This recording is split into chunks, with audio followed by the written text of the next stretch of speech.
অনেকে জিজ্ঞেস করে না, রাষ্ট্রীয় স্বয়ংসেবক সংঘ আরএসএস তাদের ভূমিকাটা কি, এই 100 বছরে তারা করলোটা কি?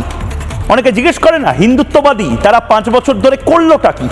অনেকে জিজ্ঞেস করে না যে হিন্দুরা কি সবাই পার্সিদের মতন ভ্যানিশ হয়ে যাবে, তাদের কি কোনো সংগঠন থাকবে না? এটা হচ্ছে জয়, এটাকে বিজয় বলে। যে সায়নী ঘোষ আমার হৃদয়ে মাঝে কাবা আর নয়নে মদিনা এই গান ছাড়া অন্য কোনো গান গাইতেন না, এখন সায়নী ঘোষরাও বাধ্য হয়ে হনুমান চালিসা উদাত্ত কণ্ঠে রাজনৈতিক হোক বা সামাজিক ময়দান হোক সেখান থেকে গাইছেন, এবং কেউ বলার সাহসটুকু দেখাচ্ছে না আরে হনুমানের বাচ্চারা এখানে দাঁড়িয়ে রয়েছে। আগে বিজেপি জয় শ্রীরাম বললে, হনুমান চালিসা পড়লে কিছু সেকু মাকুরা চিৎকার করে বলতো ওই দেখ হনুমানের বাচ্চারা দাঁড়িয়ে রয়েছে।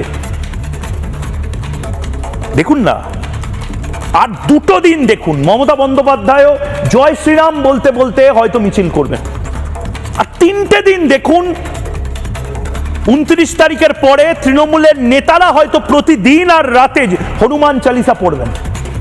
সময় বদলাচ্ছে, আপনি ভাবছেন হয়তো যে কিচ্ছু হচ্ছে না, আপনি নৈরাশ্যবাদী হচ্ছেন, কিন্তু বিশ্বাস করুন হিন্দুদের এই অভূতপূর্ব কনসলিডেশন, এভাবে হিন্দুরা একজোট হলে বটেঙ্গে তো কাটেঙ্গে এক রহেঙ্গে তো সেফ রহেঙ্গে, ওইকেই বল, যেভাবে হিন্দু কনসলিডেশন হচ্ছে এই বাংলায় অভূতপূর্ব, এবং এটাতেই আঘাত করার চেষ্টা করেছিলেন কিছু জন যারা বাংলাদেশিদের টাকা পেয়ে এই বাংলাকে অশান্ত করার চেষ্টা করেছে।